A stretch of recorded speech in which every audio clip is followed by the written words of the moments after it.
Good morning students. देखिए, last class में हम लोगों ने मेटाबॉलिज्म या उपापचय शब्द तक पढ़ा था। क्या पढ़ रहे थे? जो टॉपिक मेन था सजीवता के लक्षण।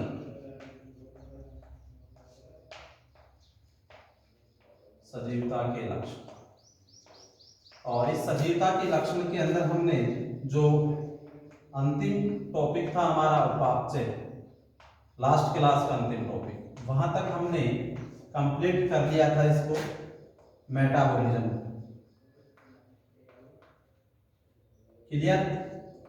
मेटाबॉलिज्म शब्द हम पढ़ चुके थे। मेटाबॉलिज्म शब्द दो शब्दों से मिलकर के बना था, कैटाबॉलिक और एनाबॉलिक। कॉम्प्लेक्स टू इजी और इजी टू कॉम्प्लेक्स, जटिल से सरल और सरल से जटिल खाद्य पदार्थों के जो निर्माण की प्रक्रिया थी वही मेटाबॉलिज्म या क्या कहलाती थी? उपापचय। अब नेक्स्ट हमारे पास फीचर आता है गमन। गमन गमन या लोकोमोशन क्या होता है? देखो, गमन की डेफिनेशन हो जाएगी, किसी परिस्थिति विशेष में जीव का एक स्थान से दूसरे स्थान पर आना या जाना ही क्या कहलाएगा? गमन कहलाता है। या अपनी आवश्यकताओं के लिए हम बोल सकते हैं, अपनी आवश्यकताओं के लिए जीव का एक स्थान से दूसरे स्थान पर आना या जाना क्या कहलाएगा? गमन कहलाता है।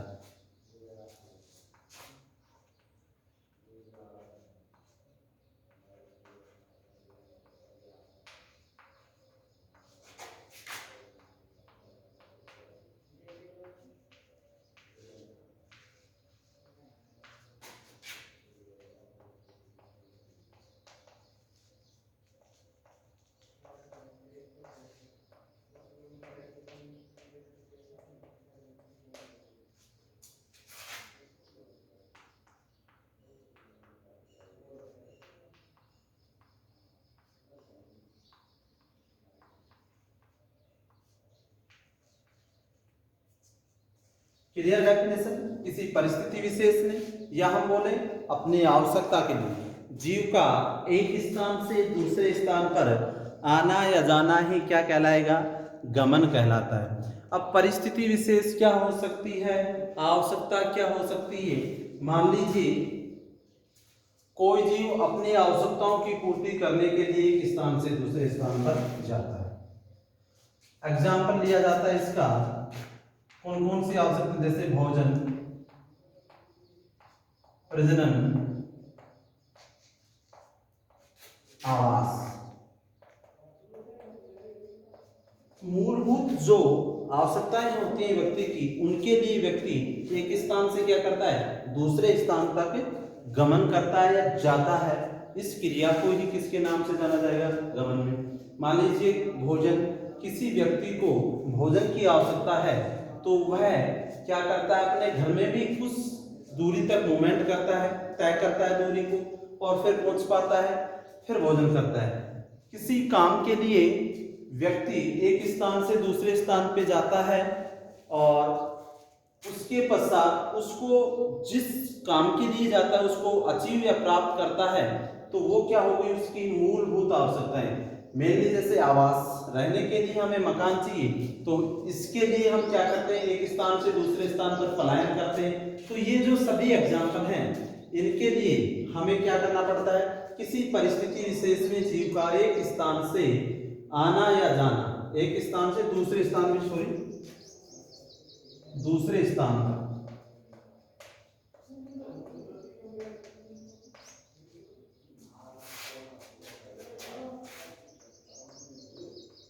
आना या जाना, क्लियर? क्या कहलाता है? गमन। एग्जाम्पल भोजन, प्रजनन, आवास। तो इस प्रकार से गमन की डेफिनेशन हमारे पास क्लियर होती है। क्या हो जाएगा? किसी परिस्थिति विशेष में जीव का एक स्थान से दूसरे स्थान पर आना या जाना ही क्या कहलाता है? गमन। या सीधा भी बोल सकते हैं, अपनी आवश्यकताओं को पूरी करने के लिए जीव एक स्थान से दूसरे स्थान पर पहुंचता है, तो उसको हम क्या बोलेंगे? गमन। नेक्स्ट लक्षण हमारे पास आता है अनुकूलन। क्या आता है? अनुकूलन, एडेप्टेशन।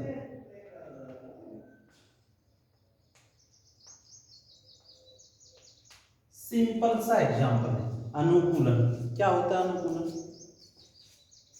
अनुकूलन से तात्पर्य लिया जाता है वातावरण के अनुसार अपने आप को ढालने का गुण ही क्या कहलाएगा? अनुकूलन। या हम बोले किसी परिस्थिति विशेष अपने आप को ढालने का लक्षण भी क्या कहलाता है? अनुकूलन। तो डेफिनेशन क्या हो जाएगी? किसी जीव को वातावरण के अनुसार अपने आप का ढलने का गुण ही क्या कहलाएगा? अनुकूलन। तो सीधी सी परिभाषा है, वातावरण के अनुसार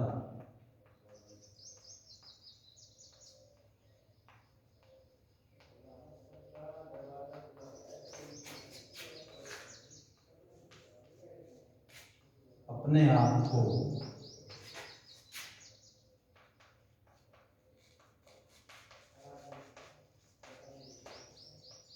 ढालने का गुण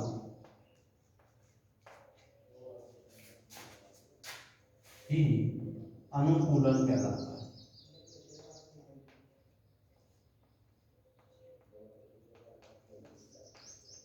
ये हो गया वातावरण के अनुसार।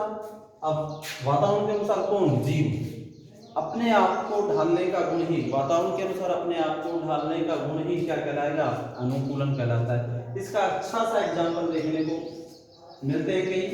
जैसे मान लीजिए कई बार क्या होता है, यदि हम स्टूडेंट के ऊपर लें 10th क्लास से और जब 11th में आते हैं तो एक स्कूल से दूसरे स्कूल में ट्रांसफर होके आते हैं। हो सकता है वो क्यों? क्योंकि सभी स्कूलें 12वीं तक नहीं होते हैं या सभी स्कूलों में साइंस नहीं चलता है, इसलिए कुछ स्टूडेंट एक स्कूल से दूसरे स्कूल में क्या होते हैं? स्थानांतरण करके आते हैं। अब वहां जैसे ही आप लोग क्लास में आते हैं तो कुछ समय के लिए, 1 दिन 2 दिन 5 दिन, आपको अलग सा लगता है और धीरे धीरे आप लोग उसी क्लास के अकॉर्डिंग आपके जो फ्रेंड हैं या आपके जो साथी हैं उनके अनुसार धीरे धीरे ढलने का कार्य स्टार्ट करते हैं और 2-4-5 दिन में उनके जैसे ही अपने आप को ढाल लेते हैं। तो ये लक्षण क्या कहलाता है? अनुकूलन। कई बार क्या होता है, दूसरा एग्जांपल देखिए, गर्मियों की छुट्टियों में जैसे स्टूडेंट की गर्मियों की छुट्टियां होते हैं तो वो एक स्थान से दूसरे स्थान, जैसे मामा बुआ या किसी अन्य जगह पर अपने जो रिलेशन जो होते हैं वहां पर छुट्टियों में कुछ दिन के लिए चला जाता है। जब जाता है, आजकल तो कोरोना महामारी की वजह से घर में ही रहना पड़ रहा है, कहीं जाना भी नहीं पड़ रहा है और अच्छा है, घर में रहे, सेफ रहे। तो उस दौरान क्या होता है, जब आप लोग दूसरे के घर में पहुंचते हैं तो जैसे स्टार्टिंग का डे होता है उस दिन आप लोग वहां की एक्टिविटीज देखते हैं और अपने आप को चुपचाप रखते हैं। सेकंड डे कुछ थोड़ा सा कार्य करने का या बोलने का प्रयास करते हैं और अगले 2-4-5 दिन में हम भी उनके जैसे ही हो जाते हैं। तो ये जो लक्षण है, अपने आप को क्या किया? परिवर्तित। इसी को ही हम क्या बोलेंगे? अनुकूलन। वातावरण के अनुसार, जैसा वातावरण वहां का था उसके अनुसार ही हमें अपने आप को ढाला और वो लक्षण क्या कहलाता है? अनुकूलन का लक्षण कहलाता है। नेक्स्ट देखिए समस्थापन।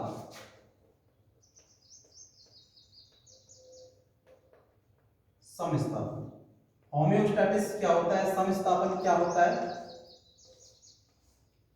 समस्थापन से सीधा सा तात्पर्य लिया जाता है आंतरिक व बाह्य ताप के मध्य सामंजस्य की स्थिति। अब आंतरिक व बाह्य क्या होता है?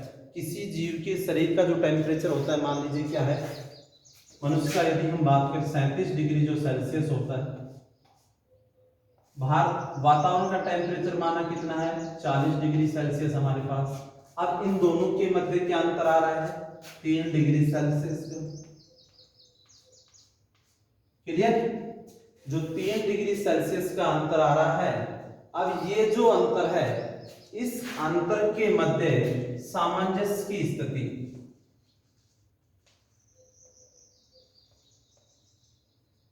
सामंजस्य की स्थिति जो होगी, इस अंतर के मध्य सामंजस्य की स्थिति ही क्या कहलाएगा? समस्थापन। सामंजस्य या तालमेल की स्थिति। तो बाह्य व आंतरिक ताप के मध्य जो तालमेल की स्थिति है उसे हम क्या बोलेंगे? समस्थापन बोलते हैं। नेक्स्ट है हमारे पास परिसंचरण।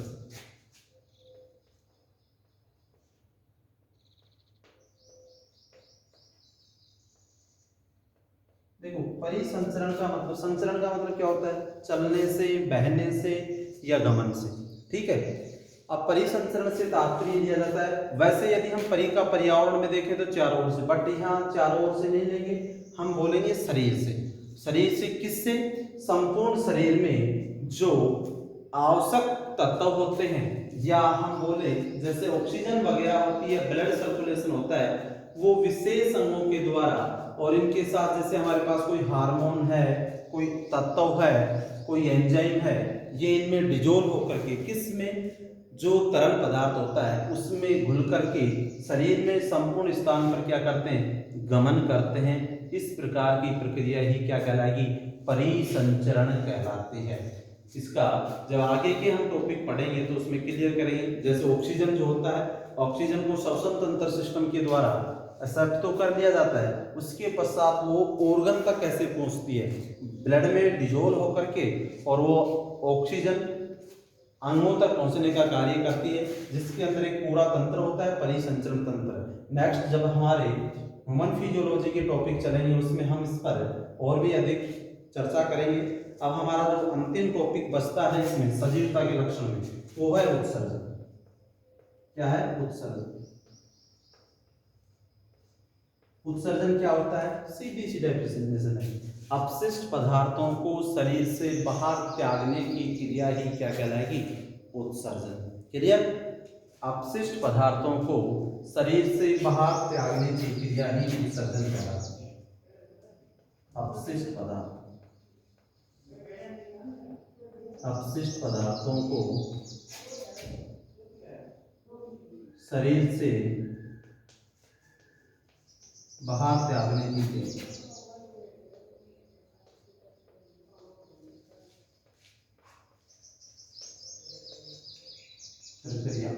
क्या कहलाएगी? उत्सर्जन कहलाती है। परिसंचरण बता दिया मैंने, जो हमारे पास लिक्विड पदार्थ है, जैसे कि मान लीजिए ब्लड है, इनके द्वारा हार्मोन, प्रोटीन, एंजाइम घुलित होकर के और कोशिकाओं तक जो पहुंचने की क्रिया होती है वो क्या कहलाएगा? परिसंचरण। समस्थापन, आंतरिक व बाह्य ताप के मध्य सामंजस्य व तालमेल की स्थिति क्या कहलाती है? समस्थापन। इस प्रकार से हमारे सजीवता के लक्षण कंप्लीट होते हैं। नेक्स्ट हम पढ़ेंगे बायोलॉजी शब्द के बारे में, दोबारा से एक बार अध्ययन करेंगे, जिसके अंदर दो बायोलॉजी की शाखाएं हैं, बॉटनी और जूलॉजी।